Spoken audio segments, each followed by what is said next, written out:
Sudah ada 32 peserta di jam 5 lebih 5 menit. Oke, baik. Ada request juga untuk kita segera memulai diskusi ini. Jadi kita mulai aja ya. Perkenankan saya, hari ini saya Fatimah Az-Zahro dari Pusat Kajian Gender dan Seksualitas bersama dengan teman-teman Kompaks, Koalisi Masyarakat Anti Kekerasan Seksual yang berisi dari berbagai macam organisasi yang memiliki concern yang sama di isu kekerasan seksual. Gimana, Dek? Bagaimana teman-teman bisa mendengar suara saya? Bisa ya? Bisa, jelas. Oke. Nah, kami bersama tim Kompaks membuat acara diskusi seperti ini setiap hari Jumat sore. Sekarang karena belum bulan puasa, jadi kita di jam 5 sampai jam 6. Nanti di bulan puasa kita akan infokan lebih lanjut akan di jam berapa. Nah, saya ingin membuka diskusi kita dengan memberikan informasi kepada teman-teman semua bahwa ada masalah yang sangat besar menurut kami di tim Kompaks, bahwa di tahun 2008 itu ada 54 ribuan kasus kekerasan seksual kepada perempuan dan anak. Kemudian 12 tahun kemudian di 2019 naik 8 kali lipat menjadi 431 ribu lebih kasus kekerasan seksual yang terjadi dalam kurun di tahun 2019. Nah, pada sesi sore kali ini kita akan berbicara mengenai isu kekerasan seksual yang terutama terjadi pada anak-anak.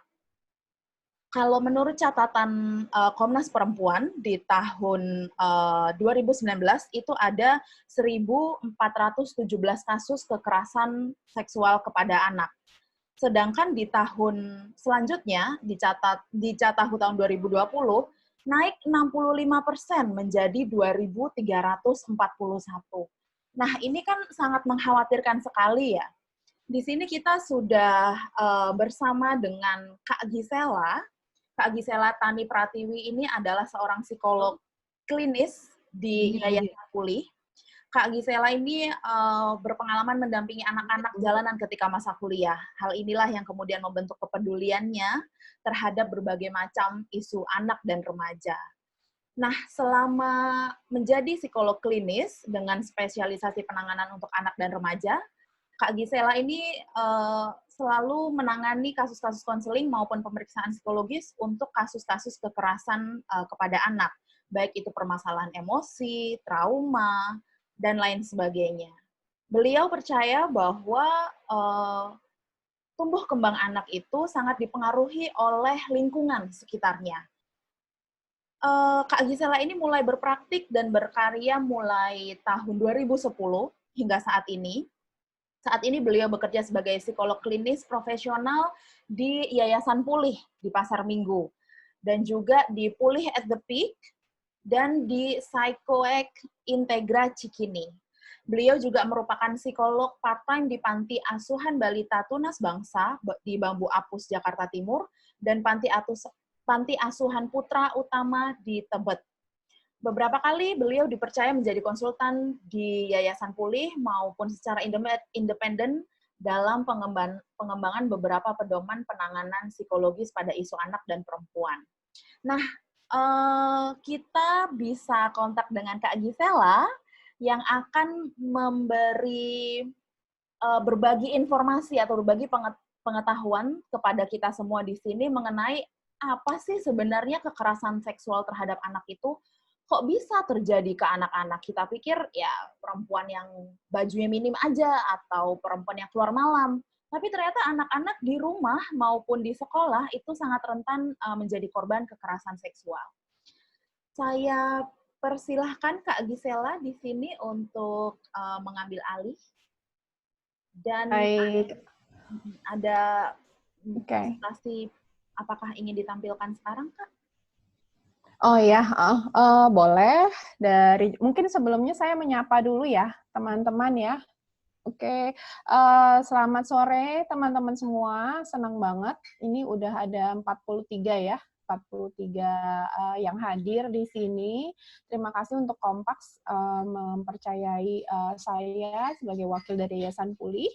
Sore ini kita akan banyak berbincang-bincang bersama. Ini banyak teman-teman saya juga sih ini, Zahro. Makasih ya teman-teman udah hadir. Mari kita sharing bareng-bareng nanti ya. Oke, mungkin boleh ditampilin ya ininya slide-nya. Oh ya, sambil menunggu slide ditampilkan, aku ingin informasikan kepada teman-teman, boleh menyapa kami melalui fitur chat. Jadi yang di Bali, di Batam, mungkin di Jambi atau dimanapun, silakan sapa kami di chat.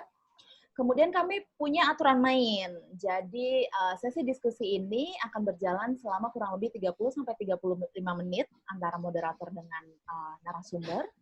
Kemudian selanjutnya peserta bisa memberikan pertanyaan melalui chat ya. Jadi ada fitur chat di situ.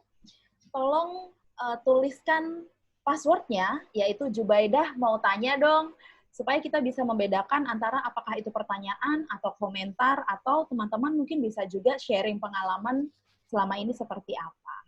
Jadi begitu ya. Nah, ini sudah muncul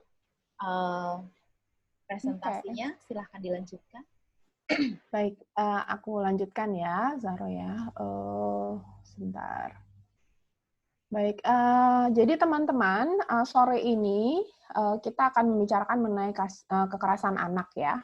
Jadi pertama saya akan coba memaparkan mengenai fenomenanya, kemudian nanti akan lebih detail mengenai bentuk dan juga dampak gitu ya. Oke, kita boleh lanjut ke slide yang pertama dulu. Oke. Nah, di sini memang kalau kita bicara tentang data mengenai kasus-kasus kekerasan anak di Indonesia, kemarin saya sempat bilang juga ke Zahro bahwa terus terang kalau suruh nyari data nih saya suka bingung sendiri. Kenapa? Karena memang data-data yang ada kalau kita browsing di internet gitu ya, banyak sumber konsep pendataan. Kalau kita biasa membaca data atau kita membaca data, biasanya kan kita pengen tahu nih konsep ataupun term dan pengelompokan data seperti apa yang ada. Nah, di Indonesia nih banyak sekali lembaga yang mengeluarkan data, namun keseragaman konsepnya berbeda-beda. Jadi ketika kita melihat data tuh kayak, oh di sini bilangnya X ada jumlah sekian, yang sini bilangnya penggolongannya demikian, ada yang penggolongannya sesuai dengan klaster kejadiannya, ada yang sesuai dengan bentuknya, ada yang sesuai dengan hal lain lagi gitu ya, jadi membingungkan. Tapi di sini saya coba memaparkan salah satu yang kemarin cukup saya melihatnya cukup baik karena ada data dari internasional maupun dari nasional, itu ada dari Infodatin, Pusat Data dan Informasi Kementerian Kesehatan RI. Sayangnya di situ nggak ada tulisan ini keluaran tahun berapa, jadi saya hanya menuliskan di paparan ISSN-nya 24427659. Kelihatannya cukup baru karena ada data dari KPAI 2018 gitu ya. Oke, yang pertama saya menyuplik dari Infodatin tersebut bahwa data kekerasan anak di Indonesia menurut UNICEF tahun 2015 setidaknya yang paling besar adalah 50% itu mendapat bully di sekolahnya. Kemudian anak-anak ini 40% mendapat hukuman fisik setidaknya 1 kali dalam setahun. Dan 26% anak mendapat hukuman fisik itu di rumah. Kemudian data selanjutnya kita bisa lihat ke slide kedua. Ini ada dari KPAI ya. Nah, ini yang salah satu yang saya sampaikan bahwa dari KPAI juga punya penggolongan yang berbeda lagi ya, bahwa ada anak berhadapan dengan hukum, yang mana kita nggak tahu anak berhadapan dengan hukum kan kasusnya bisa macam-macam ya, bisa sebagai pelaku, bisa sebagai korban, bentuk kasusnya juga bisa macam-macam, jadi kita nggak tahu 10.000 sekian itu jenis kasusnya apa saja. Tapi anyway, itu paling besar di KPAI sepanjang 2011 sampai 2018. Kalau kita lihat lebih detail yang berkaitan dengan topik kita, misalnya kekerasan seksual, itu pornografi dan cybercrime. Itu ada 2.000 sekian gitu ya. Yang lain ada trafficking juga saya curiga ada nuansa seksualitas di situ begitu ya, ada 1.000 sekian gitu ya. Dan ada beberapa kasus jenis kasus lainnya yang didata oleh KPAI. Kita lanjut ke slide berikutnya. Nah, kalau ini adalah data dari LPSK. Saya ambil ini dari salah satu website berita Lokadata yang kelihatannya dia datanya cukup baik begitu ya. Ini saya mengutip berita di dalam Lokadata tersebut dari Simfoni Sistem Informasi Kasus Perlindungan Perempuan dan Anak tahun 2018. Tercatat ada 1.975 kasus pada 2015 dan meningkat tahun 2016 menjadi 6.820 kasus kekerasan anak. Nah, ini kita harus membaca data secara hati-hati ya teman-teman, bahwa peningkatan itu seringkali juga tidak hanya karena oh kasusnya nambah ya, oh kasusnya lebih banyak ya, tapi seringkali karena memang kewaspadaan, awareness masyarakat itu semakin meningkat, sehingga banyak kasus-kasus yang dilaporkan gitu ya. Jadi ini dari LPSK ya teman-teman, kalau teman-teman memahami, sudah paham, mungkin LPSK adalah Lembaga Perlindungan Saksi dan Korban. Jadi ini adalah kasus-kasus yang mungkin memintakan perlindungan kepada LPSK gitu ya, dan ini adalah kasus 2016, 2017, 2018 sampai 2019 yang kelihatan di grafiknya ini meningkat gitu ya. Oke, kita lanjut.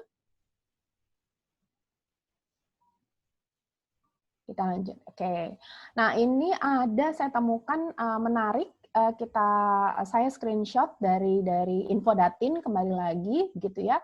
Ada penelitian bersama di Jogja gitu dengan sumbernya adalah B2P3KS Kementerian Sosial bekerja sama dengan EKPAT gitu. Kalau saya mengetahui EKPAT ini beberapa kali juga berjejaring dengan EKPAT, memang khusus meneliti atau mengadvokasi mengenai SK, eksploitasi seksual komersil pada anak gitu ya. Dan di sini menarik karena menyorot lebih khusus terhadap kekerasan seksual. Kalau yang tadi kan kekerasan anak secara menyeluruh ya. Kalau ini kekerasan seksual, bahwa dari kasus-kasus yang dia teliti, yaitu di Jakarta Timur, Magelang, Yogyakarta, Mataram, dan Makassar, terhadap kurang lebih 49 anak, dan melibatkan orang dewasa di sekitar anak, ada lebih 50% kasus kekerasan seksual yang dilakukan anak oleh anak, gitu ya. Kemudian ada juga yang 67% dilakukan oleh pelaku melalui paksaan. 30% bentuk kekerasan merupakan pelecehan, kita bisa bilang ya, karena ada sentuhan, rabaan, seperti itu ya. Kemudian ada yang berbentuk perkosaan, 26% gitu ya. Jadi di sini sangat detail, ada tentang tempat terjadi, dan yang paling konsisten dari tahun ke tahun saya memantau adalah sebagian besar pelaku adalah yang mengenal korban, apalagi kalau anak-anak. Nanti kita akan bicarakan gitu ya, kenapa kok sebagian besar pelaku adalah orang yang kenal dengan anak gitu ya. Oke, kita ganti dulu ke slide berikutnya. Nah, ini beberapa kasus kekerasan seksual anak yang saya terbaca kemarin ya, ketika saya browsing tentang kasus-kasus kekerasan anak yang muncul di media-media online. Nah, ini ada beberapa kasus yang berkisar antara 2019, ada 2017 juga ya. Kita lihat di 2019 awal seorang anak perempuan pun dilecehkan oleh 3 siswa SMU di Pontianak. Kemudian pada tahun yang sama di bulan Juli 15 siswa sekolah di Aceh dilecehkan oleh 2 orang pekerja sekolah. Di Puli sendiri kemarin saya berdiskusi dengan teman saya Danika dari Yayasan Puli, seperti apa sih kasus kekerasan seksual terhadap anak yang tengah ditangani ataupun dari data. Di 2019 itu yang banyak adalah kasus-kasus incest, kehamilan yang tidak diinginkan atau KPD, kekerasan seksual anak dari pelaku yang adalah anggota keluarga itu juga masih banyak ditemukan. Kemudian yang booming adalah kasus si Sheikh Puji. Mungkin teman-teman juga sempat mengikuti bahwa Sheikh Puji ini sudah ada 2 kali kejadian, 2018 dan 2019 yang kasusnya yang 2019-nya lagi running ya sekarang ya, bahwa Sheikh Puji menikahi anak perempuan. Usianya baru 12 tahun yang di 2008 dan yang 2019 ini bahkan 7 tahun. Hal ini tentu membawa keprihatinan bersama ya teman-teman. Kemudian di 2020 ada ditemukan juga prostitusi anak di apartemen di Kalibata dan di Kelapa Gading, Jakarta. Ini saya juga baru tahu kemarin pas lagi browsing-browsing. Kalau nggak browsing mungkin saya nggak ngeh juga, terutama yang di Kelapa Gading. Kalau ini Kalibata kan memang katanya itu kejadian berulang. Artinya memang ada isu yang sangat mendalam di situ ya kalau berulang. Kemudian tahun 2020 ada seorang perempuan disabilitas intelijensi teman-teman, atau kita biasa mungkin dulu menyebutnya retardasi mental tapi sekarang menjadi disabilitas intelijensi istilahnya.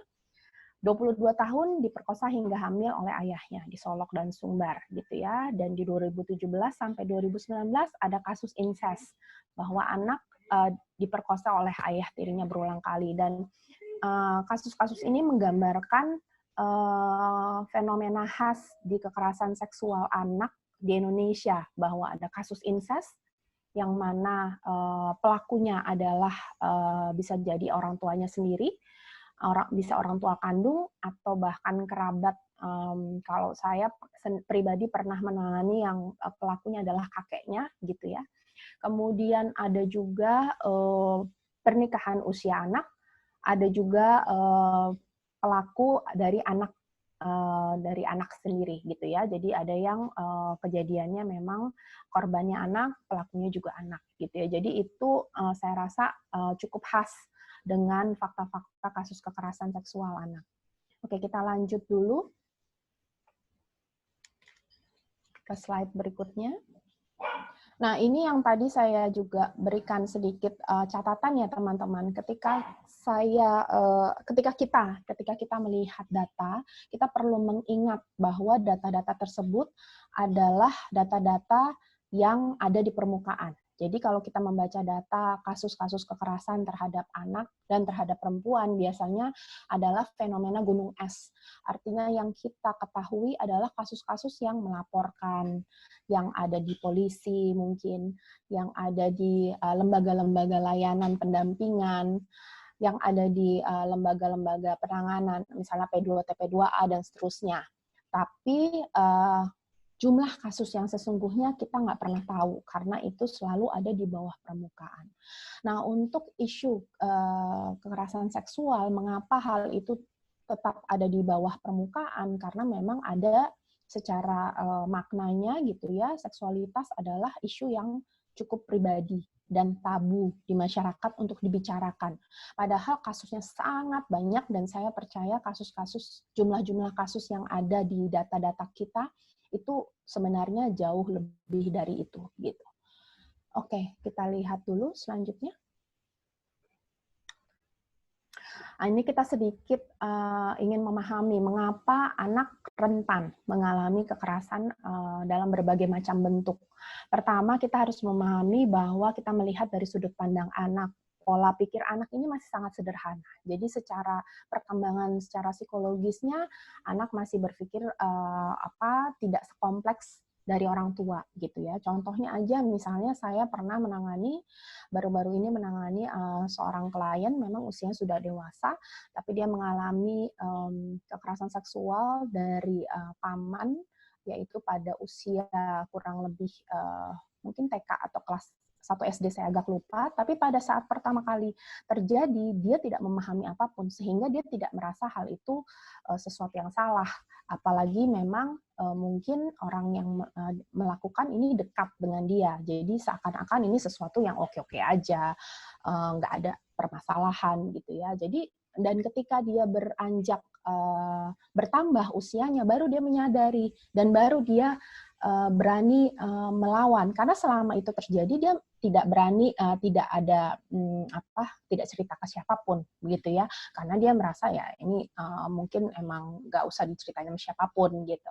Nah, ketika dia sudah bertambah usianya, bertambah kompleksitas pemikirannya, bertambah kompleksitas pemahamannya akan perilaku ataupun kondisi di sekitarnya, dia baru berpikir, oh, this is something wrong, ini nggak benar nih gitu. Baru dia berani untuk memprotes gitu ya. Dan kalau dalam kasus klien saya ini, lalu si pamannya ini berhenti, namun dampaknya sampai dia dewasa. Bahkan waktu dia datang ke saya usianya sekitar 30-an, hampir 40 tahun. Itu masih berdampak sama dia. Oke, yang kedua, jadi yang pertama kenapa anak rentan adalah pola pikir anak yang masih sangat sederhana sehingga sangat rentan untuk dimanipulasi, untuk diperdaya gitu ya. Yang kedua, anak dianggap objek atau hak milik.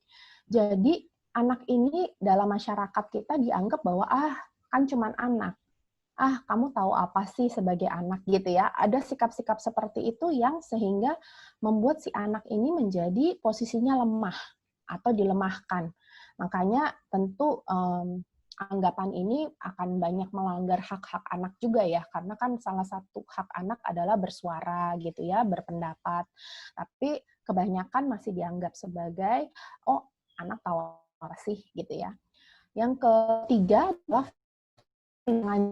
gender. Dari persentase data gitu ya, banyak kasus-kasus korbannya adalah perempuan. Meskipun kalau di level usia anak, korban kekerasan seksual anak yang laki-laki juga banyak persentasenya gitu, karena tadi kerentanan dianggap bahwa dia adalah objek, dia adalah pihak yang lemah gitu ya.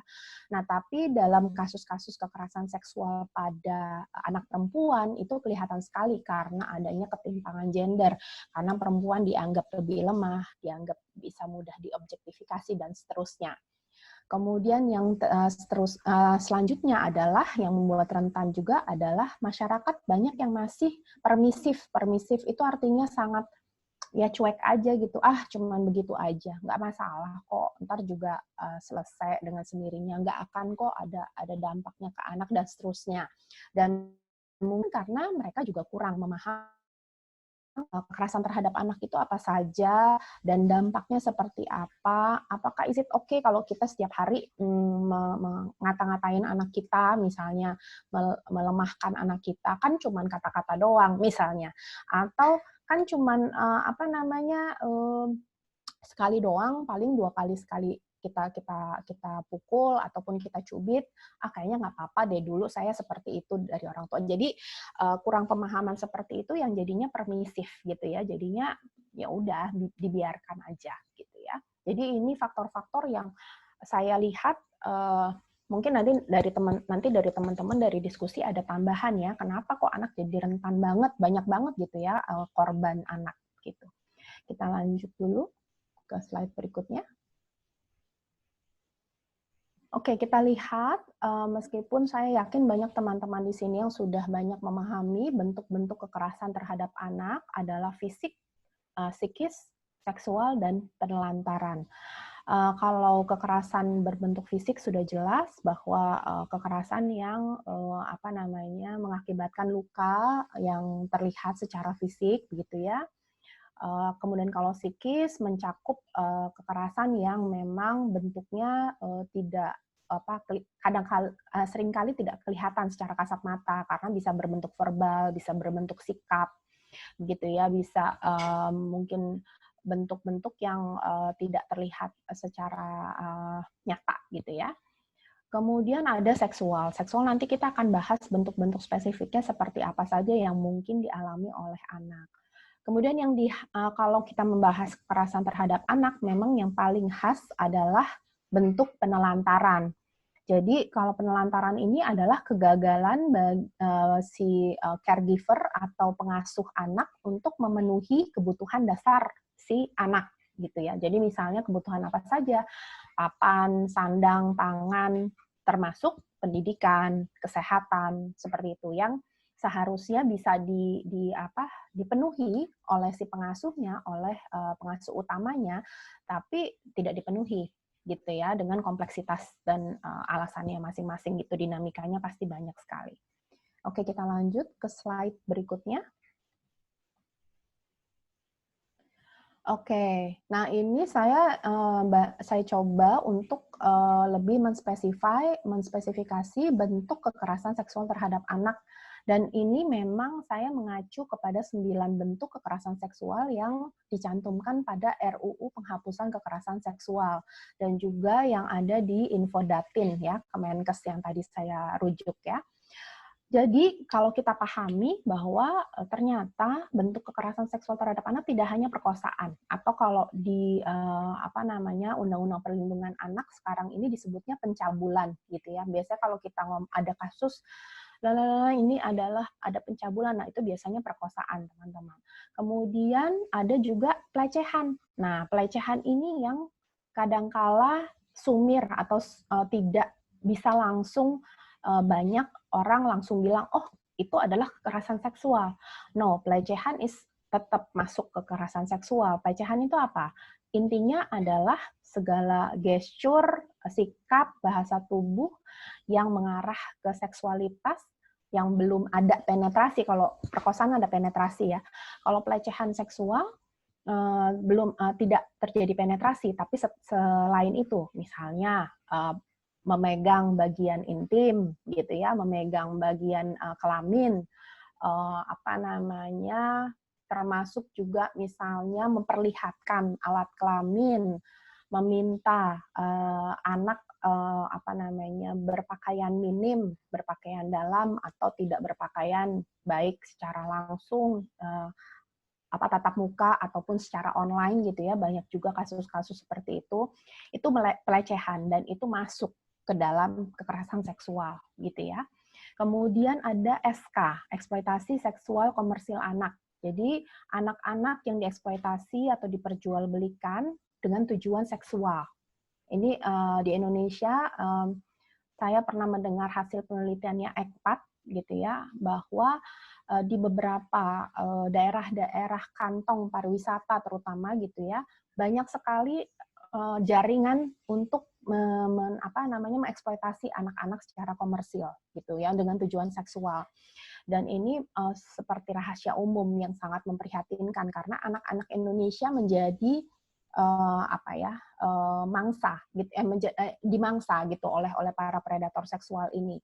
Jadi memang sangat memprihatinkan.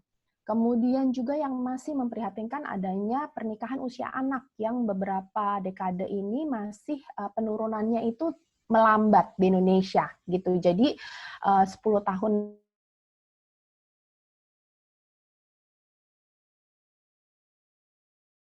belakangan kalau saya tidak salah datanya ya, yang bahwa memang pernikahan usia anak ini memang ada penurunan gitu, tapi dalam 10 tahun belakangan ini ada pelambatan penurunan. Artinya tidak signifikan, padahal seharusnya pernikahan usia anak sudah tidak ada gitu ya di negara yang seperti Indonesia.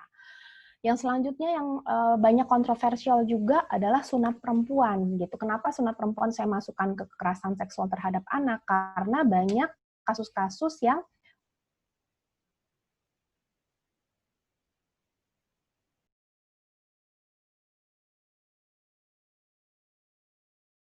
kalau kita lihat melukai bagian kelamin, bagian vagina anak perempuan dengan cukup parah gitu ya. Tapi ada juga yang hanya basa-basi gitu, tapi pun itu sebenarnya secara medis kan tidak ada. Kalau setahu saya membaca di beberapa sumber latar belakang mengenai sunat perempuan, secara medis tidak ada gunanya. Beda dengan sunat laki-laki gitu ya. Kalau kita mau membahas itu, di sunat laki-laki memang ada kegunaannya mengapa dilakukan sunat gitu, karena memang ada fungsi higienis di situ gitu. Jadi sunat perempuan ini salah satu yang menurut saya dan dilihat dari beberapa sumber memang memasukkan sunat perempuan sebagai salah satu kekerasan seksual. Kemudian jika anak mendapat paparan materi pornografi atau melihat hubungan intim itu sebenarnya sudah masuk ke dalam kekerasan seksual ya. Dan bentuk lain mungkin ada yang belum tersebutkan di sini, yang intinya adalah memaparkan anak pada isu seksual dalam beragam materi, perilaku atau sikap atau hal lainnya. Itu sudah masuk dan itu sudah dinyatakan dalam Undang-Undang Perlindungan Anak dengan sangat tegas gitu. Oke, kita lihat slide berikutnya. Baik, saya coba memaparkan juga bahwa ada beberapa konteks yang mungkin kekerasan seksual terjadi pada anak. Pertama dalam domestik. Domestik itu artinya rumah tangga ya teman-teman. Jadi bisa saja terjadi dalam bentuk kekerasan dalam rumah tangga. Tadi incest yang kita sudah bahas gitu ya. Di ranah publik bisa juga terjadi di konteks sekolah, komunitas lain. Banyak terjadi misalnya kasus kekerasan anak oleh anak yang terjadi di sekitar rumah gitu, misalnya di taman dekat, bahkan ada yang misalnya di dekat taman dekat rumahnya gitu ya, atau ada yang ada yang mengalami bullying dan bahkan ada yang tadi ya yang kita bicarakan mendapat eksploitasi gitu ya. Eksploitasinya bisa bermotif ekonomi, artinya ada uang terlibat di situ, atau ada maksud-maksud ataupun ada keuntungan-keuntungan lain gitu ya. Sistematik melibatkan lembaga tertentu. Jadi memang saya terpikir bahwa di lingkup yang lebih besar gitu bisa saja terjadi kekerasan anak atau banyak kasus-kasus kekerasan anak. Contohnya misalnya yang melibatkan lembaga tertentu gitu ya, maksud saya. Jadi saya sendiri pernah misalnya menangani juga kasus kekerasan anak karena dia salah tangkap gitu oleh pihak berwajib. Jadi dia disangkakan sebagai pembunuh dalam satu kasus, padahal ketika kasus bergulir sudah dapat dibuktikan bahwa si anak-anak ini gitu ada beberapa anak yang ditangkap tidak terbukti dan bahkan sudah ada buktinya ada si pelaku yang sesungguhnya gitu ya. Sudah ditangkap, tapi anak ini tidak diproses seperti sebagaimana mestinya gitu ya. Tetap saja mereka mengalami penahanan. Saya rasa itu salah satu bentuk juga gitu ya kekerasan yang melibatkan lembaga tertentu dan saya rasa mungkin ada banyak kasus-kasus lain yang mungkin kalau di sini saya yakin di sini banyak teman-teman pendamping juga yang hadir yang pasti punya banyak contoh-contoh kasus yang berada dalam berbagai macam konteks yang kita coba bahas di sini. Ya, oke, kita lanjut dulu.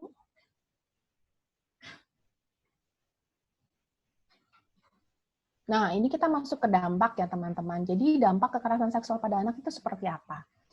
Kita lihat dulu bulatan-bulatan yang ada di tengah ya. Di situ saya menulis ada beberapa aspek ya. Ada fisik, pola pikir, emosi, sosial dan perilaku. Nah, maksudnya apa? Dan mengapa saya posisikan lingkaran-lingkaran itu berpotongan satu sama lain? Jadi sebenarnya teman-teman 4 faktor ini adalah faktor perkembangan anak. Gitu. Jadi kalau saya sebagai psikolog, kami mempelajari bahwa setiap diri anak, setiap diri manusia itu berkembang dari, kita bisa lihat perkembangannya dari 4 faktor ini, fisik, pola pikir, emosi, sosial, dan perilaku. Dan jika seorang anak mengalami kekerasan seksual, mungkin kita bisa tebak aspek mana yang terkena, gitu ya. Jadi aspek yang terkena biasanya mungkin masuk ke fisik dulu, karena mungkin ada perlakuan fisik yang salah gitu secara seksual. Tapi tentu akan pengaruh juga ke emosinya. Nanti ketika emosinya dia merasa malu, dia merasa bersalah, merasa menyalahkan diri sendiri, kebingungan, lalu dia mulai berpikir, ya berpengaruh terhadap pola pikirnya bahwa ternyata saya nggak bisa ngapa-ngapain ya kalau dengan orang yang seperti ini misalnya. Saya harus nurut aja ya. Kayak gitu ya. Jadi pola pikirnya jadinya kalau ini kan misalnya terjadi di rumah. Ini kan padahal di rumah saya ya, kok saya bisa mengalami hal ini ya? Katanya ini perlakuan sayang, tapi kok rasanya seperti ini, yang bingung gitu ya. Dan akhirnya mempengaruhi juga sosial, gitu ya, relasi sosialnya dan perilakunya dia. Mungkin dengan kebingungannya itu, dia jadi merasa sangat tidak aman. Jadi dia juga ketika berrelasi sosial jadi tidak seperti biasanya, yang tadinya santai, ketemu dengan orang banyak, misalnya gitu ya. Terus dia jadi lebih curigaan, misalnya. Dia jadi lebih nggak percaya diri. Kalau dia nggak percaya diri, dia lebih curiga, akhirnya dia lebih menarik diri. Mungkin pengaruh ke perilakunya misalnya di sekolah. Tadinya dia cukup bisa berprestasi mungkin, atau tidak berprestasi, tapi minimal misalnya dia cukup aktif dan cukup bisa berpartisipasi dalam proses belajar gitu ya.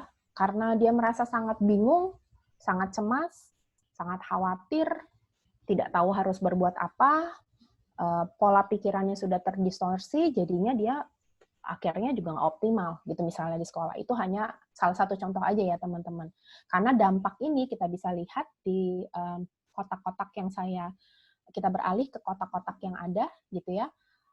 Karena dampak ini bisa dipengaruhi oleh yang kotak yang di bawah ya teman-teman, dipengaruhi oleh intensitas kekerasannya, seperti apa bentuk kekerasan yang dialami, karakter si impact, dan respon dan dukungan lingkungan juga sangat penting ternyata untuk menentukan bagaimana sih dinamika dampak yang dia alamin gitu ya.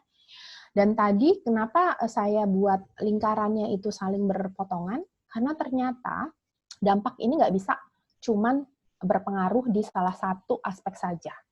Ketika sudah mempengaruhi salah satu aspek, semuanya akan berpengaruh. Karena di dalam diri seseorang manusia, hal ini adalah suatu wholeness gitu ya, keutuhan. Tidak bisa dilihat hanya terpisah-pisah sendiri-sendiri. Oh, fisik aja. Oh, pola pikir saja. Oh, emosi doang. Oh, sosial perilaku doang gitu. Enggak, itu semuanya saling berkaitan.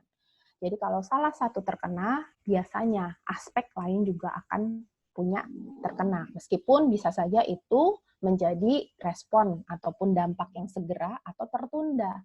Dan bisa juga dampaknya jangka pendek atau jangka panjang, gitu ya. Itu ya, secara dampak seperti itu. Kita coba lanjut dulu ke slide berikutnya. Nah, apa yang bisa kita lakukan? Nah, di sini memang saya mencoba untuk menggambarkan bahwa individu itu tidak berdiri sendiri, teman-teman.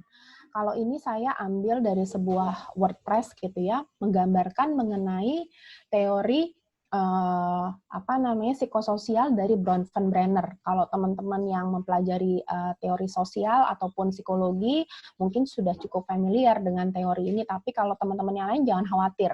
Yang penting adalah memahami bahwa individu yang ada di tengah ya, di situ ya, dipengaruhi oleh mikrosistemnya dia yang langsung berhubungan sama dia. Rumah, sekolah, tetangganya gitu ya, pokoknya yang langsung berhubungan sama dia. Terus ada mesosistem di luar itu, yang tidak langsung berhubungan sama dia, tapi mungkin berhubungan sama orang-orang di rumahnya misalnya. Misalnya tempat kerjaan si ayahnya, gitu ya. Ada juga di ekosistem dan makrosistem yang lebih luas, bahwa ternyata sistem di luar sana yang mungkin tidak langsung berhubungan sama kita sebagai individual atau seorang anak sebagai individual, itu mempengaruhi si anak ini. Contohnya apa? Misalnya kebijakan di level nasional gitu ya.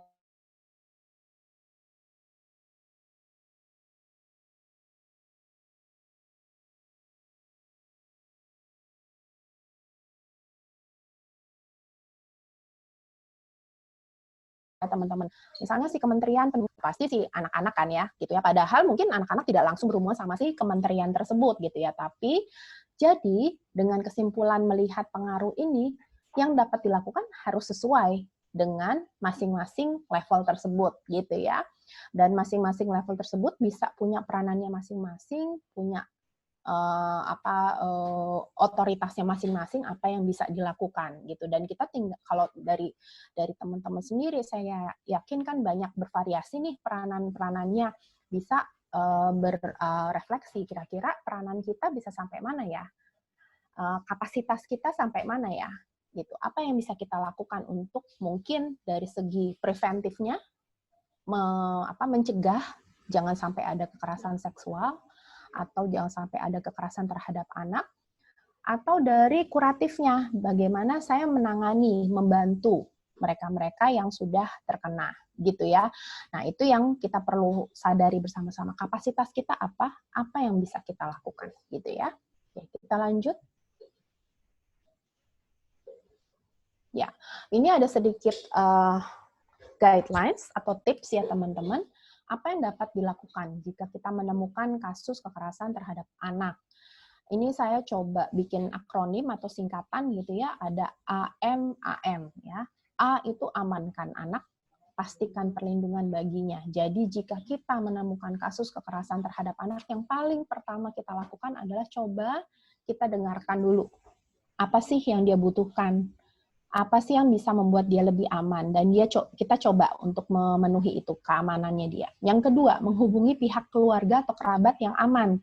Karena tadi kita membahas ya, bahwa ternyata pelaku itu kebanyakan adalah orang yang dikenal oleh anak, bahkan yang dekat dengan anak.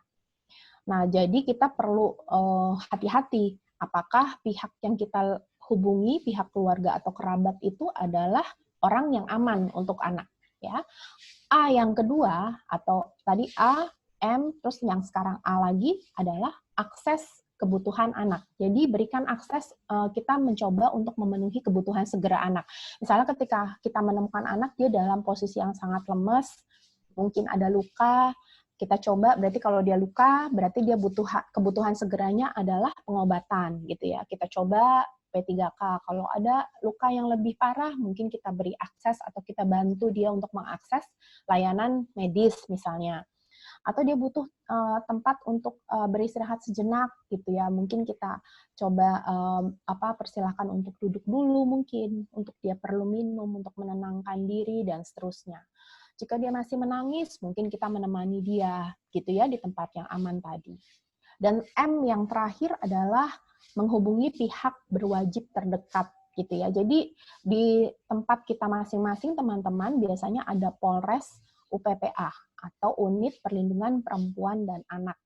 Itu kita bisa melapor ke situ kalau kita menemukan kasus kekerasan terhadap anak. Kemudian biasanya di provinsi atau kota ada yang namanya P2TP2A. Ya, pusat untuk pelayanan terpadu buat pengaduan untuk kasus-kasus kekerasan terhadap anak dan perempuan. Atau seperti teman-teman yang ada di sini banyak sekali yang mungkin juga dari pendamping gitu ya, bisa juga ke lembaga-lembaga dampingan yang teman-teman sudah tahu mungkin di sekitar ya. Jadi mendapatkan bantuan untuk melindungi anak tentu penting juga, karena tidak selamanya kita bisa memprovide atau menyediakan layanan ataupun kebutuhannya si anak. Ya, karena kasus kekerasan terhadap anak ini memerlukan intervensi, memerlukan kerjasama dalam menangani, dalam mencegahnya. Dari berbagai kita bisa bekerja sendiri, jadi kita harus banyak berjejaring, teman-teman. Oke, jadi ada AM ya, teman-teman ya. Oke, kita lihat.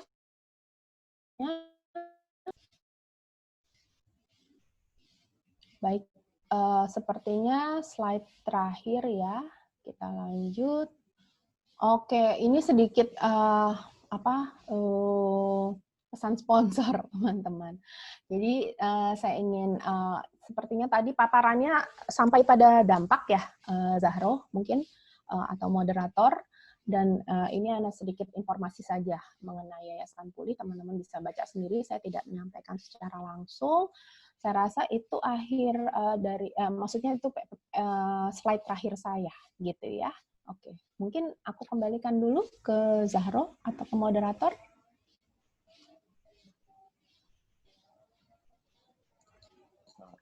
Lengkap sekali semua paparan dan informasinya. Terima kasih banyak, Kak. Oke. Sama-sama. Kita sapa dulu ya teman-teman, ada di Tangsel, ya. Jambi, Surabaya, Bekasi, Malang, Palu, Semarang. Mungkin ada juga teman-teman lain yang nggak menginformasikan ada di mana. Ada juga beberapa. Iya, makasih. Sama-sama. Senang banget juga, ya. Beberapa teman-teman yang izin undur diri sebentar karena. Iya, betul. Udah maghrib. Maaf ya teman-teman, nabrak waktu. Maaf ya teman-teman.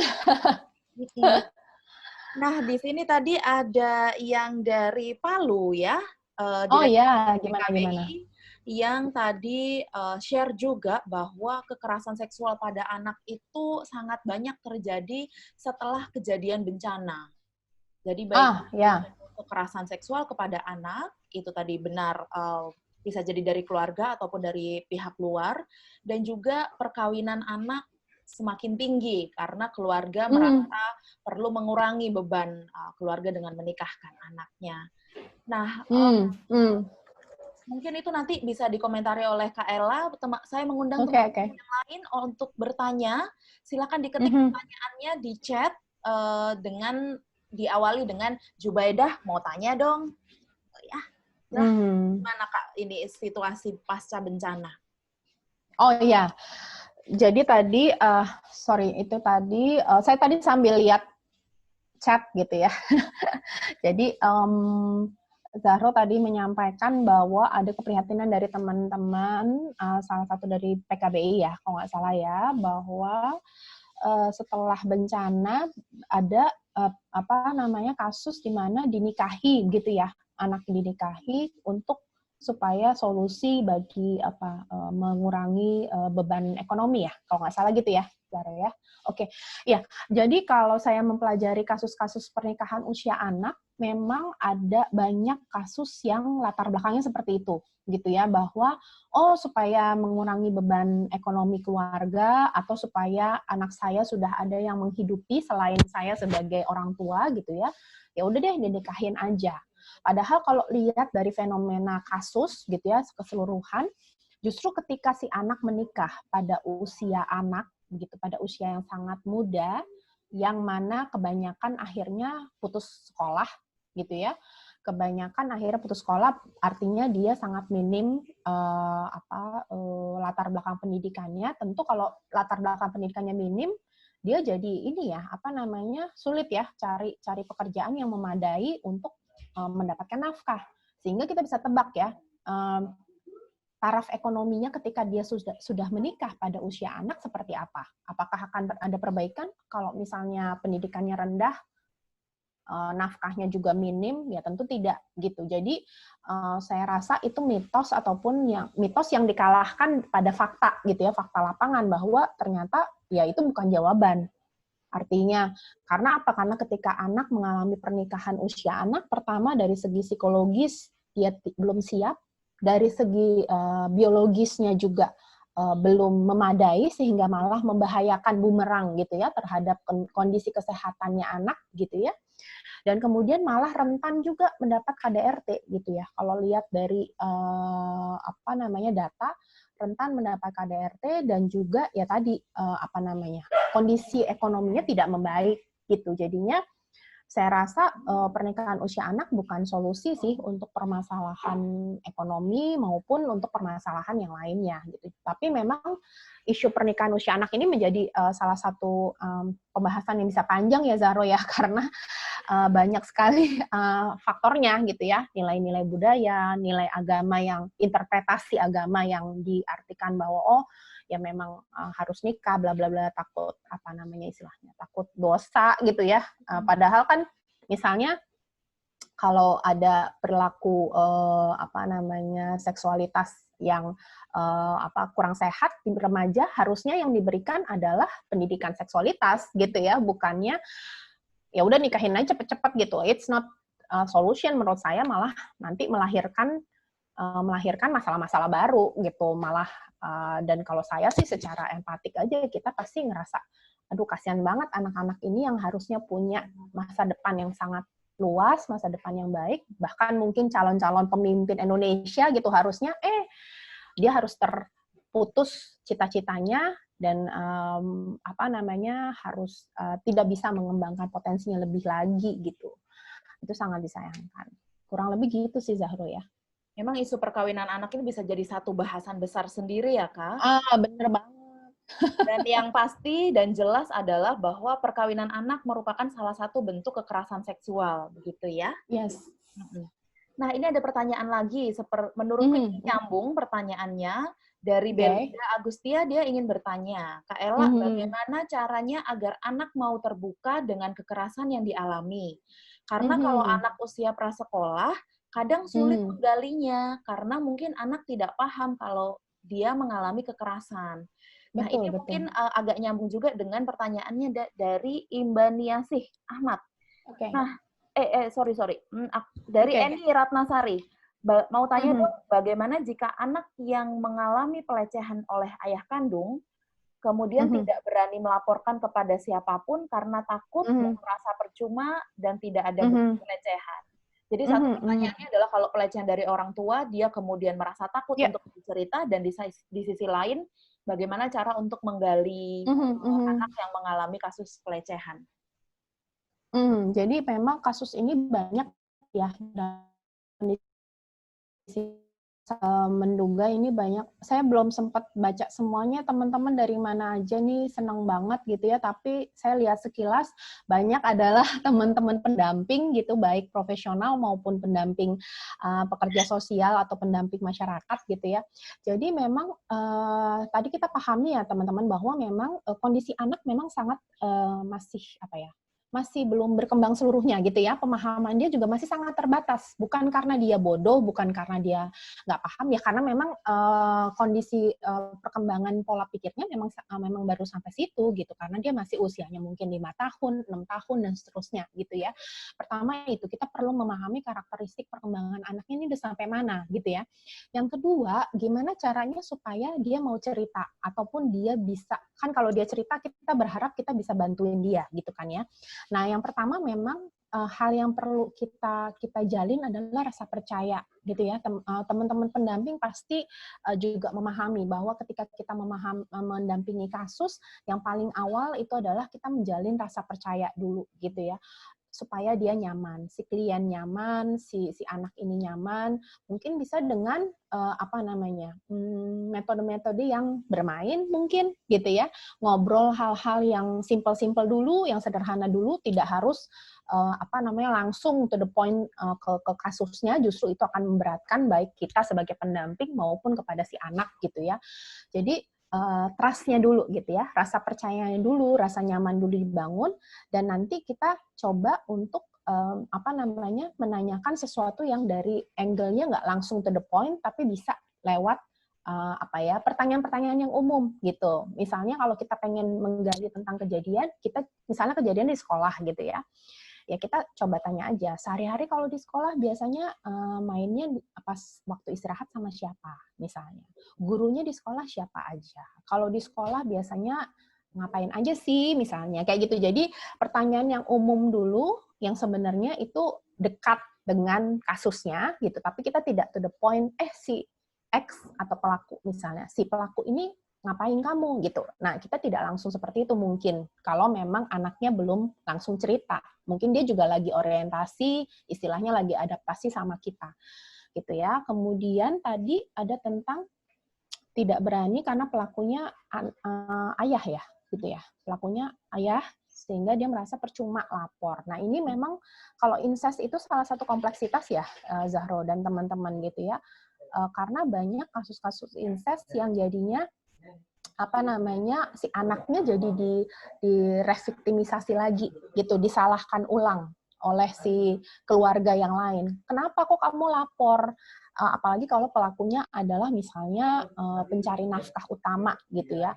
Kalau dia pencari nafkah utama, kemungkinan dia dituntut dan segala macam kan besar. Lalu nanti orang tuanya nanya, lah nanti siapa yang nyari nafkah kalau si bapak ini masuk ke penjara? Jadi memang kompleksitasnya macam-macam. Dan mungkin si anak ini jadi tidak berani untuk bercerita karena mungkin, saya nggak tahu ya kondisi kasusnya seperti apa persisnya, tapi mungkin aja ada pressure dari lingkungan keluarganya itu sendiri gitu ya, sehingga dia jadi ya udahlah mendingan saya nggak usah cerita. Toh nanti kepastiannya gimana kasus ini. Nah, itu yang perlu kita pertimbangkan juga dari sudut pandangnya dia. Apa sih kesulitan dia untuk melapor apa, gitu ya. Dan seringkali memang kebutuhan korban mungkin berbeda dengan kita sebagai pendamping. Nah, itu juga perlu kita sadari. Kalau kita kan merasa bahwa, ya kalau ada kekerasan seksual kan melanggar hukum. So, kita harus bisa dong langsung proses hukum.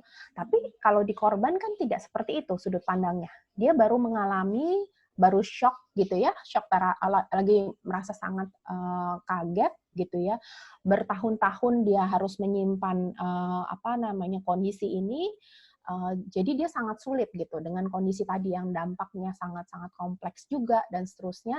Jadi tentu dia sangat sulit juga sebenarnya untuk memutuskan langsung, oh ya saya mau melapor, oh ya saya mau ini, saya mau ini, saya mau ini gitu ya. Itu yang justru perlu kesensitifan kita sebagai pendamping untuk mengetahui dulu nih sudut pandangnya dia sebagai korban, sebagai seorang anak apalagi gitu ya, apa sih kesulitannya dia dan apa yang paling optimal bisa diusahakan sekarang gitu. Dan kalau kita mengacu pada konvensi hak anak gitu, teman-teman pendamping udah pasti saya yakin prinsipnya adalah kepentingan terbaik buat anak gitu, bukan kepentingan terbaik buat kita sebagai pendamping gitu, bahwa oh kita berhasil membawa dia sampai ke sampai ke peradilan atau dan seterusnya, tidak. Tapi kita lihat dulu kesejahteraannya dia. Apa sih yang sesungguhnya bisa kita lakukan untuk membantu kesejahteraannya dia. Kalau memang pas awalnya tadi, makanya yang pertama kali saya sarankan amankan dia dulu gitu ya. Aman itu kan bisa macam-macam ya, bisa tempat tinggal, bisa tempat atau pihak yang dipercaya sama dia sehingga dia merasa aman dulu, karena salah satu yang tercerabut dari seorang anak korban adalah rasa amannya dia. Nah, itu yang perlu kita restorasi gitu. Kita mencoba untuk bantuin dia untuk kembali lagi dia merasa aman. Dia punya relasi yang baik dengan caregiver atau dengan pengasuh yang dia percaya. Dia tahu posisi kita sebagai pendamping itu apa, kayak gitu-gitu ya. Jadi memang challenging untuk yang prasekolah apalagi gitu ya. Untuk incest memang challenging gitu, emang sulit. Tapi memang kita perlu pahami dulu konteks khasnya si anak dari sudut pandang anak. Kurang lebih kayak gitu ya. Oke. Ini sebenarnya sudah pas Sudah jam 6. Iya, betul. Tapi ini kayak banyak banget pertanyaan-pertanyaan yang kalau tidak dibahas. Jadi aku akan pilih beberapa pertanyaan yang saling nyambung. Pilih aja, oke. Maaf ya teman-teman, kalau ada yang mau sholat dulu silahkan. Iya, sorry ya. Ibadah nanti balik lagi ya. Silahkan. Nah, ini aku ambil yang berhubungan. Jadi ini dari Nurul Dwi Astari. Sorry. Mana tadi? Tanya dari Anissa Nugrah Ening. Ada seseorang yang pada masa kecilnya pernah mengalami kekerasan seksual. Tapi ketika dia tumbuh dewasa, barulah dia menyadari bahwa itu adalah kekerasan seksual. Apa yang harus dia lakukan untuk orang ini, Kak? Dan dia masih anak nih rupanya ya. Karena penyesalan-penyesalan itu terus menghantui si anak yang sekarang sudah tumbuh dewasa. Nyambung dengan pertanyaan bahwa tanya tentang luka psikologis, apakah akan berdampak pada kehidupan rumah tangga kelak? Jadi ini kekerasan seksual terjadi pada saat kecil dan kemudian sekarang masih menghantui dan apakah berpengaruh untuk kehidupan perkawinan nantinya? Ya, jadi dampak traumatis gitu ya bisa sangat beragam dari satu orang ke orang yang lain. Dan kalau memang baru dipahami sekarang, ya memang harus melihat bagaimana dampaknya ke dirinya sekarang, gitu ya. Jadi jangan membandingkan dengan orang lain, jangan membandingkan dengan kasus lain, tapi coba jujur aja berefleksi gitu ya ke dalam dirinya sendiri. Artinya apa peristiwa itu kepada saya, misalnya gitu ya. Sekarang ini ketika saya mengingat itu rasanya kayak gimana? Emosi apa yang timbul? Pemikiran apa yang timbul? Oh, saya sudah menikah atau akan menikah gitu ya tadi ya. Oh, saya akan menikah atau sudah punya pasangan sekarang ini. Sekarang ini saya gimana sama pasangan saya? Apakah saya punya relasi yang sehat? Apakah relasi saya sama pasangan ada gangguan atau ada masalah konflik yang berat? Ataukah ringan aja atau bagaimana gitu. Jadi coba direfleksikan dulu, baik penghayatan terhadap masa lalu kejadian tersebut, baik terhadap relasi yang sudah ada sekarang ini. Dan kalau rasanya sangat confusing banget, bingung banget, terus kewalahan banget, kalut gitu ya, panik, segala macam, cemas, lebih baik memang mencari profesional sih untuk konseling dulu gitu ya. Jadi untuk dibantu untuk memetakan sebenarnya ini kondisinya teman ini gitu, kondisi yang yang bersangkutan ini seperti apa kondisinya sekarang ini gitu ya. Apakah memang masih ada jejak-jejak traumatis ataukah memang masih perlu dibantu secara profesional, ataukah bisa dengan intervensi yang lain gitu, we don't know gitu. Jadi memang saya juga tidak bisa menyatakan bahwa kondisinya seperti ini, enggak, karena kondisi trauma di masing-masing orang dinamikanya berbeda-beda gitu ya, tidak bisa disamakan satu sama lain. Jadi mungkin bisa menghubungi bantuan profesional ya Kak, mungkin di P2TP2A atau di puskesmas sekarang sudah ada psikolog. Ya, betul. Bisa kontak ke sana. Baik, betul. Pertanyaan terakhir ya tentang kekerasan seksual yang terjadi pada penyandang disabilitas. Yang pertanyaannya nyambung adalah bagaimana selama ini pengalaman di Yayasan Pulih mendampingi anak-anak dengan disabilitas yang mengalami kekerasan, terutama kekerasan seksual. Selain itu juga ada yang bertanya, untuk advokasi kekerasan seksual bagi penyandang disabilitas intelijensia, bagaimana ya? Sedangkan pelakunya adalah ayahnya sendiri dan sudah bertahun-tahun dilakukan karena ibunya sudah meninggal. Si anak kan juga bisa jadi dia tidak tahu bahwa apa sih pada dirinya dan anggota keluarga yang lain atau kerabat tidak ada yang peduli, masyarakat juga nggak peduli. Seakan-akan hal ini wajar. Nah, ini gimana ya, Kak? Ya, jadi memang dalam kekerasan seksual, kekerasan seksualnya itu sendiri adalah isu yang sangat kompleks gitu ya. Ditambah memang pada teman-teman atau kelompok rentan gitu ya. Salah satunya memang teman-teman ataupun anak-anak yang memiliki disabilitas. Juga ada beragam kelompok rentan lainnya gitu ya. Nah, kalau pengalaman di Pulih memang ada, seingat saya,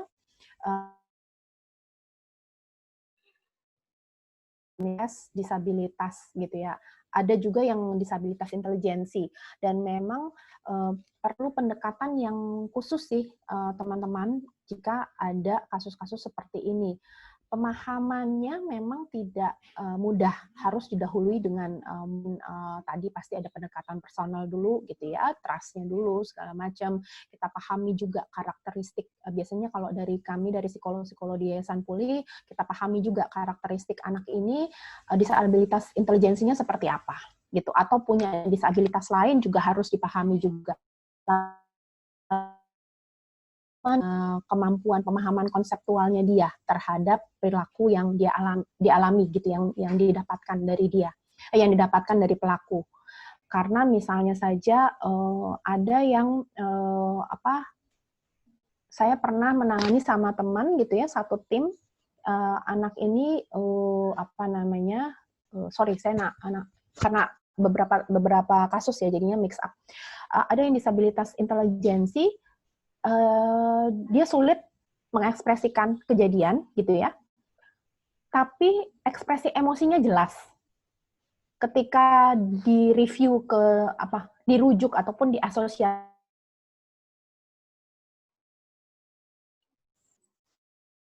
gambar ekspresi emosi gitu ya, dia konsisten menyebutkan emosinya gitu. Beberapa kali ditanya, dia selalu menyebutkan emosi, saya lupa sih persisnya waktu itu, sedih atau marah gitu, pokoknya sekitar itu ya, karena dia pemahamannya sangat sederhana banget, disabilitas intelijensi. Jadi saya menyimpulkan bahwa memang ada pengalaman khusus, karena dalam pemeriksaan kan saya sebagai ahli harus objektif begitu ya Zahro ya. Jadi saya melihat ini faktanya bahwa kalau disebutkan si X ini, respon emosionalnya tuh sangat konfliktual gitu, sangat mendalam, bahwa dia konsisten ngomong sedih, ngomong marah gitu. Jadi sebenarnya banyak pendekatan sih teman-teman yang harus disesuaikan dengan karakteristik si anak yang dengan disabilitas, dan biasanya kita berjejaring again gitu ya, tadi saya katakan juga di materi, kita berjejaring, salah satunya misalnya kita berjejaring dengan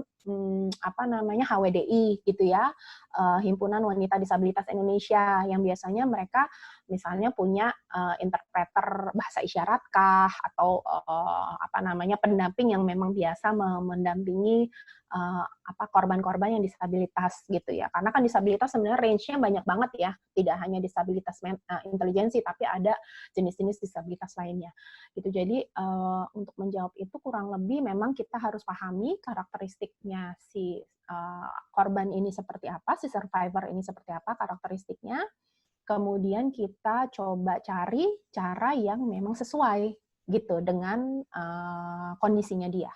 Gitu. Kurang lebih seperti itu. Terima kasih banyak Kak Ella. Ini Ya, banyak ya pertanyaan lain, ya ampun, sekali udah Bu, 17. sebenarnya Saya nggak bisa baca semua, maaf betul, teman-teman. betul. Terima kasih teman-teman atas Heeh, heeh. partisipasi aktifnya. Untuk Mm-mm. merangkum, aku ingin Ya, menyampaikan untuk merangkum paparan dari Kak Ella tadi bahwa ternyata kasus kekerasan pada anak ini yang tercatat mungkin bukan berarti kasus kekerasannya meningkat, tapi kesadarannya yang semakin meningkat sehingga makin banyak yang melapor. Dan itu betul. menunjukkan bahwa kekerasan terhadap anak ini merupakan fenomena gunung es yang kelihatan cuma dikit, tapi bawahnya mungkin jauh lebih besar. Kemudian Iya. untuk peran yang bisa kita lakukan adalah ada berbagai macam, tergantung level kita. Kalau kita ada di mikro, di meso, dan di makro itu berbeda-beda.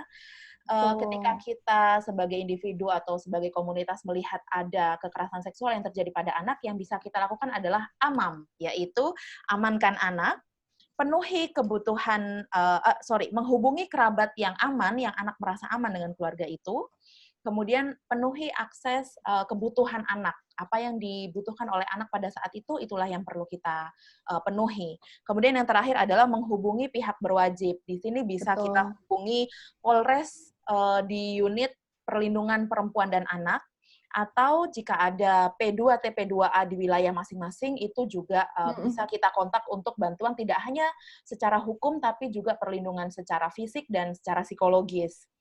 Mm-mm. Sambil menyambung juga salah satu pertanyaan dari salah satu teman, bagaimana sih, kenapa kalau fenomena yang seperti ini, kenapa pemerintah tidak juga segera mengesahkan RUU Oh iya, penting. penghapusan kekerasan seksual. Jadi itu di Yes, level makro sebenarnya itu menjadi tanggung jawab negara untuk betul. mengatasi, jadi preventing, mencegah, dan kemudian Yes. mengatasi atau memproses kasus-kasus Yes. kekerasan seksual yang terjadi. Oleh karena itu, teman-teman, please banget informasikan kepada teman-teman yang lain untuk meluruskan tentang hoax-hoax yang banyak bermunculan Yes. tentang rancangan undang-undang penghapusan kekerasan seksual, bahwa Betul. sebenarnya RUU penghapusan kekerasan seksual ini betul-betul berpihak pada korban, baik itu di proses preventif, di mana menempatkan tanggung jawab kepada negara untuk memberikan pendidikan kesehatan seksual dan kesehatan reproduksi yang baik dan benar, kemudian juga menitahkan kepada seluruh unit atau struktur negara untuk memberikan pelayanan yang baik terkait dengan isu keamanan secara seksual, dan kemudian nanti ketika kasus kekerasan seksual memang betul-betul terjadi, yang diutamakan adalah korban, keamanan korban, kebutuhan korban, dan juga dia mempermudah proses peradilan bagi korban, di mana kesaksian korban bisa menjadi salah satu alat bukti. Nah, teman-teman, kami juga memohon bantuannya untuk teman-teman ikut menginformasikan kepada teman-temannya, ikut berkampanye, baik itu seminim-minim mungkin, ya bercerita aja dari mulut ke mulut, bahwa rancangan undang-undang penghapusan kekerasan seksual adalah hal yang sangat penting untuk disahkan. Betul. Terima kasih banyak Kak Ella, terima kasih Iya, teman-teman. Ada aku tambahan? boleh sedikit tentang RUU PKS, Ya, Zaro? silahkan. Iya, jadi aku dan teman-teman juga sudah cukup banyak mengawal juga ya RUU penghapusan kekerasan seksual ini gitu. Dari segi psikologis kami sangat mendukung gitu ya, karena RUU PKS ini, penghapusan kekerasan seksual ini komprehensif teman-teman. Jadi dari pencegahannya ada detail sekali, bahkan ada pendidikan seksualitas komprehensif di situ gitu ya. Dari penanganannya juga lengkap, dari untuk korban maupun kepada pelaku juga, supaya pelaku ada intervensi perilaku supaya tidak berulang gitu ya. Jadi menurut saya ini terobosan sekali dan merupakan perjuangan bersama-sama gitu, karena saya rasa teman-teman di powerful buat mereka, dan kedepannya kita masih perlu energi yang lebih banyak, dan saya rasa dari teman-teman di sini yang tadi sempat sampai 60, sekarang udah 45 ya, mungkin tadi banyak yang sholat maghrib dan seterusnya gitu ya, saya rasa bisa jadi tambahan energi buat teman-teman yang sedang berjuang nanti masuk ke dalam DPR, MPR gitu ya di sana. Jadi senang sekali bahwa hari ini saya bisa berpartisipasi dan bisa bersama-sama dengan teman-teman Kompas untuk sharing gitu ya di sini ya. Terima kasih teman-teman. Terima kasih semua. Dengan ini saya tutup sesi Jubaidah kedua. Silahkan nanti kami akan berikan informasi untuk sesi Jubaidah di Jumat berikutnya. Selamat beribadah Jumat Agung untuk teman-teman yang merayakannya. Terima kasih Zahro. Salam sejahtera untuk teman-teman semua. Selamat malam. Assalamualaikum warahmatullahi wabarakatuh. Om Swastiastu. Assalamualaikum. Selamat sore teman-teman. Thank you all. Bye-bye. Mbak Mandy, thank you. Veka, siapa lagi nih yang kebaca? Handa. Halo teman-teman. Halo semuanya. Mbak Rini ya. Mbak Rahajeng Ika banyak banget. Makasih. Maaf semuanya aku dan aku tutup videonya supaya ringan di Rendra, semua teman-teman. Thank you so much. Bye-bye. Dah, sampai jumpa Jumat depan. Bye, Jubaidah. Bye-bye, sampai ketemu ya. You. Dah.